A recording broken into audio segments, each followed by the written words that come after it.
मूर्ख राजा और चतुर मंत्री की कहानी। कई सालों पहले नदी के किनारे पर एक देयत्स नामक नगरी हुआ करती थी। इस नगरी में शासन करने वाला राजा बहुत ही मूर्ख था। वहीं राजा का मंत्री बहुत चतुर था। एक दिन शाम के समय राजा और मंत्री दोनों नदी किनारे टहलते हुए शाम का आनंद ले रहे थे। तभी राजा ने मंत्री से एक सवाल पूछा, क्या तुम बता सकते हो कि यह नदी किस दिशा में और कहां तक बहकर जाती है? मंत्री ने राजा को तुरंत जवाब देते हुए कहा कि यह नदी पूर्व की दिशा में बहती है और यह पूरब देश तक जाती है।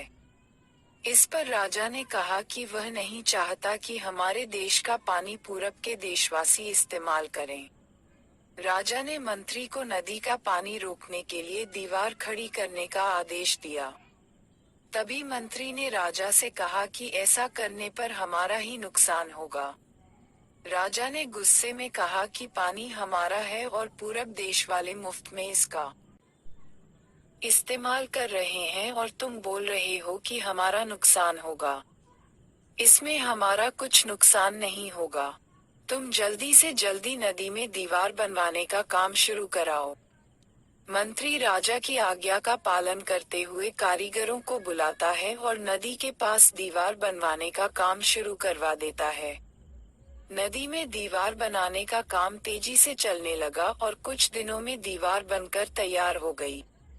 ये देखकर राजा बहुत प्रसन्न होते हैं, परंतु उनकी मूर्खता के कारण कुछ दिन बाद जब बारिश का मौसम दस्तक देता है, तो नदी का पानी पूरे गांव में भरने लगता है।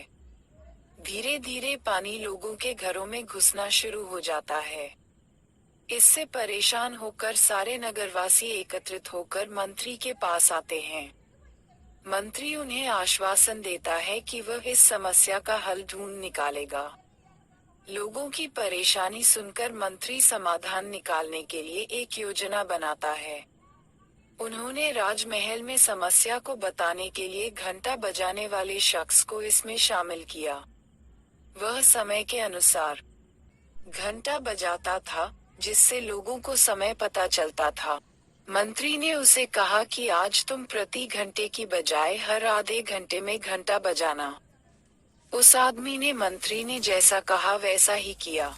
इससे जब सुबह के 3 बज रहे थे, तो उसने 6 बार घंटा बजाया। 6 घंटे सुनकर राजा और सभी नगरवासियों को लगा कि 6 बज गए हैं और सुबह हो गई है। राजा उठकर बाहर आता है, तो वहां मंत्री पहले से मौजूद होता है। बाहर अंधेरा देखकर राजा मंत्री से पूछता है कि अभी तक सूर्योदय क्यों नहीं हुआ है। राजा के सवाल का जवाब देते हुए मंत्री ने कहा, महाराज प्रातःकाल हो चुकी है, पर हमने पूर्व दिशा वालों के यहाँ पानी को जाने से रोक दिया है, तो शायद इसलिए उन्होंने हमारे यहाँ सूर्य की रोशनी को आने से रोक दिया है। इसलिए सूर्य उदय तो हुआ है, पर हमारे देश तक रोशनी नहीं पहुँची है। ऐसा लग रहा है कि अब हमारे देश में सूरज की रोशनी कभी नहीं पहुँच पाएगी। ये सुनकर राजा चिंता में पड़ जाता है और मंत्री से पूछता है कि क्या इसका कोई उपाय नहीं है। तब मंत्री उत्तर देता है कि महाराज, अगर आप नदी का पानी छोड़ देते हैं, तो हो सकता है कि वो भी सूरज को छोड़ देंगे। इससे राज्य में फिर से रोशनी आ जाएगी। राजा मंत्री को तुरंत नदी की दीवार तुड़वाने का आदेश देता है।